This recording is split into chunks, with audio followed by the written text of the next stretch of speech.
Great, thanks so much. I'm really happy to be here. I'm not a part of any of the AViD centers, but I'm a fan. I've been following a lot of John Kadera's work with the COVID moonshot, and I worked in the early pandemic with Romeo Amaro and Ruben Harris doing some SARS-CoV-2 work, so it's really exciting to be here. Yeah, so I started my group a couple years ago at the University of Michigan, and we are interested in understanding and combating viral resistance.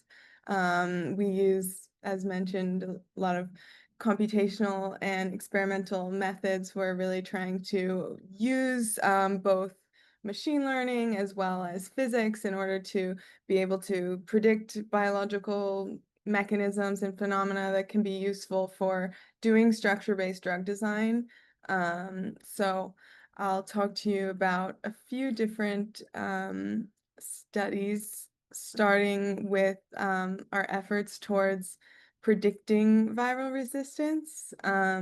So I probably don't have to motivate this group, but a lot of evolving pathogens pose a really challenging problem towards, designing drugs due to their capacity to evolve resistance. And so this is an example of the SARS-CoV-2 sequence evolution, and particularly most of the evolution has occurred at this region of the spike receptor binding domain where it binds to the host receptor ACE2, and that's where a lot of the variation has occurred. And if you think about the landscape of amino acid sequences, the possibilities of combinations are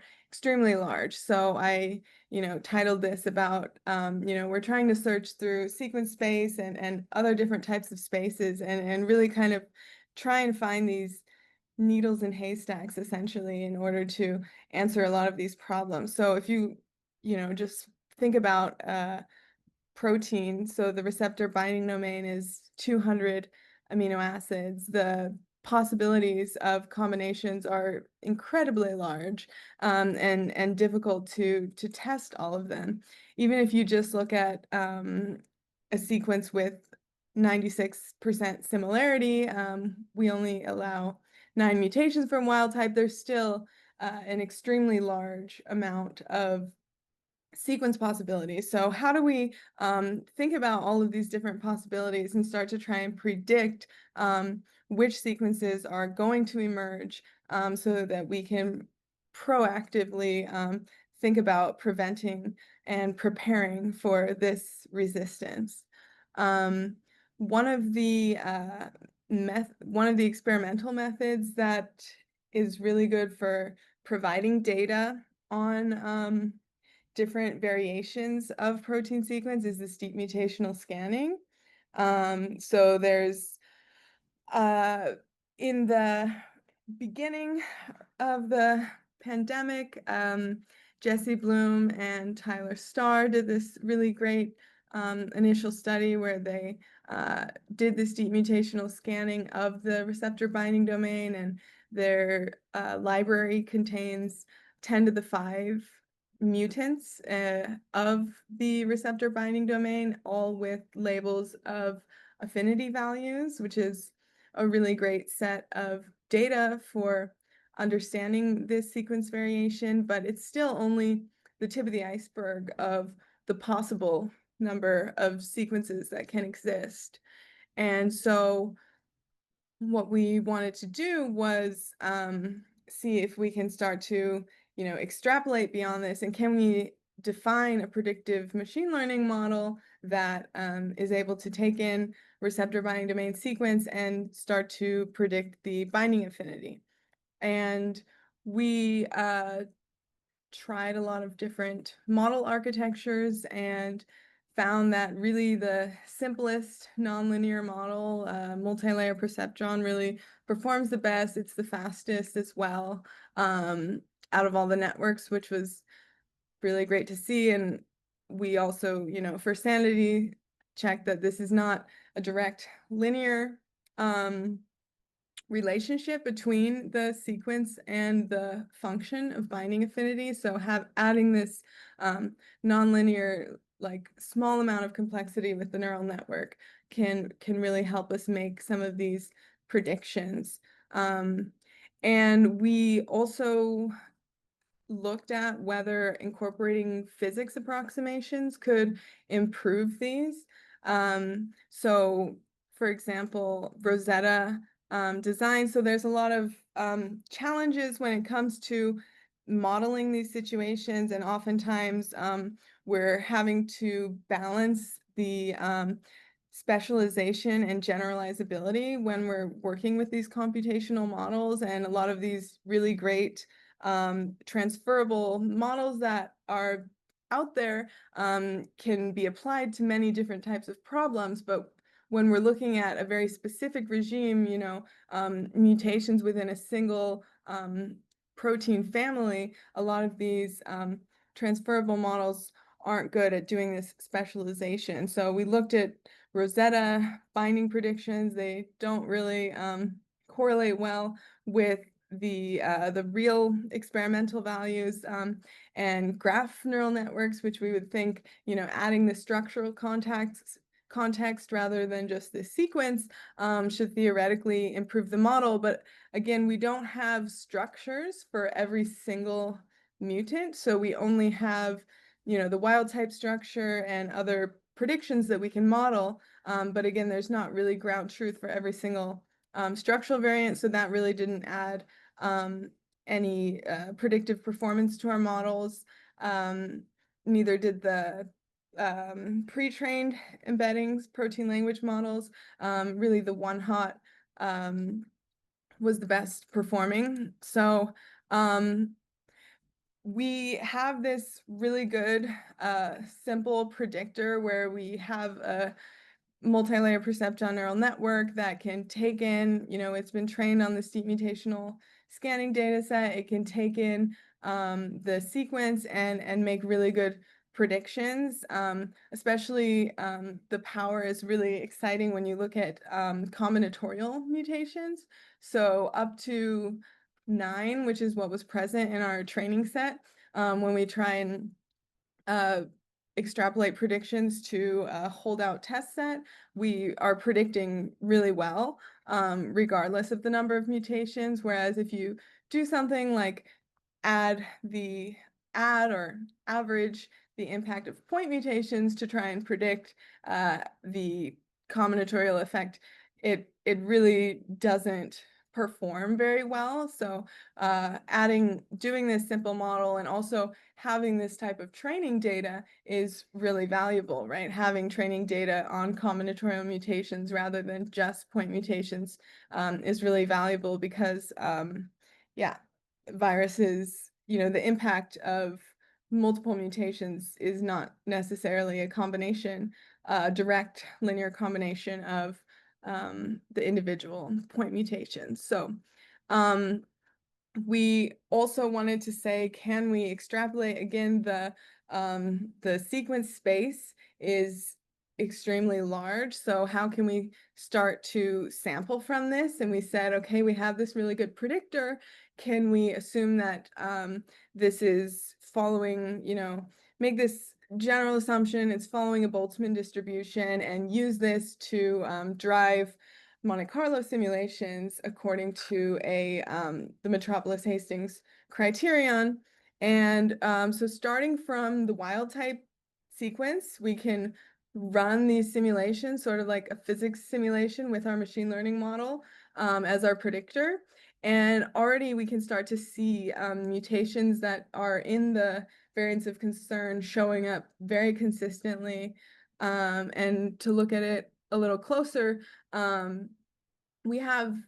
if you look at this training data, it's just random mutations, right? It's not following any sort of fitness distribution, but when we take into account ACE2 binding affinity as our metric of fitness, again, this is a simplification, right? Because there's a lot more to the fitness than just this ACE2 binding, but we were really encouraged that we are, you know, our simulations are resembling the distribution of mutations in the population. So this is the GenBank sequences. And if you look, even just training on this wild type data and starting from the wild type sequence, we're already starting to predict a lot of mutations that even only show up in Omicron strains, which actually the Omicron is extremely far, and it actually has, in just this receptor binding domain region, 15 mutants away from wild type. So we're able to extrapolate pretty far, and we're excited about this method, and we are wanting to apply it to different systems, different viruses, add in different levels of fitness complexity. But we're really encouraged by these initial results that we're able to predict these. And if we can predict these variants ahead of time, then we can start to prepare for them when we're doing our initial drug design efforts. So if we get the funding, we want to apply this to MPRO and as well as other viruses like influenza. So once we have an idea about the sequence profile and the mutations, we want to start to do structure-based drug design and understand the structure and dynamics of these sequences.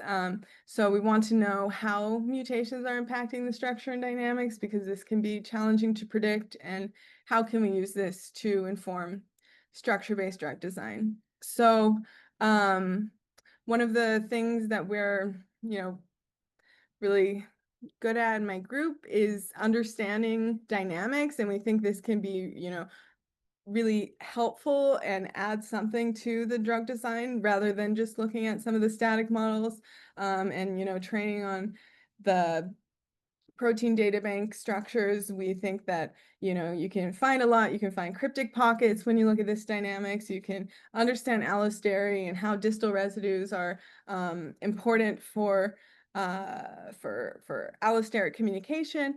And so we've been doing these drug binding simulations as well as NMR experiments to really start to understand these dynamic pathways. And this is a lot of preliminary data. You can see we're looking at how nirmatrelvir is binding MPRO, and how we can use this information to start to design next generation inhibitors or allosteric inhibitors, and really start to get to understand the dynamic mechanisms of this resistance. I don't want to talk too much about this because it's unpublished, so I'm gonna mostly talk about some other work that we did with the spike. So the way that we're able to simulate these pathways is actually using an enhanced sampling technique called weighted ensemble. This is in collaboration with Lillian Chong, who develops open source software for this method. So a lot of these types of events like binding occur at timescales that aren't typically accessible by conventional simulation methods. But what's really great about the weighted ensemble is that you can run many simulations in parallel along a progress coordinate, and you can start to do this splitting and merging, which for example, when you end up continuing to simulate in a low energy region that most simulations get stuck in, we actually, get rid of those trajectories. And then when we do sample a rare event, we replicate those trajectories, but the whole time we're keeping track of the probability of these transitions. So we're keeping the kinetic information because we're not adding any bias to the underlying force field. So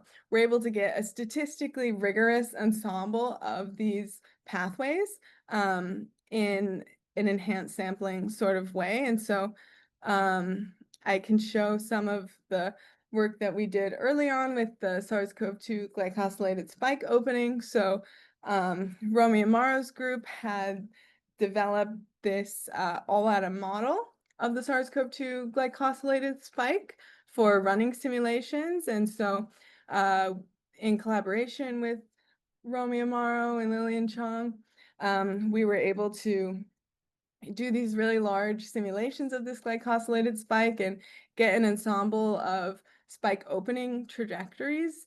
And what we saw in these trajectories is that this glycan showed in magenta actually plays a really large role in going underneath and pushing open the receptor binding domain. And I'll show that a little bit closer in the next few slides.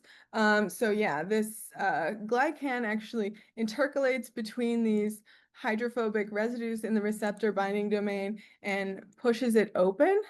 And we're able to get fully atomistic resolution of these dynamics during the opening pathway. So, these transient hydrogen bond and salt bridge formations and deformations along the opening pathway, which is really difficult to experimentally observe.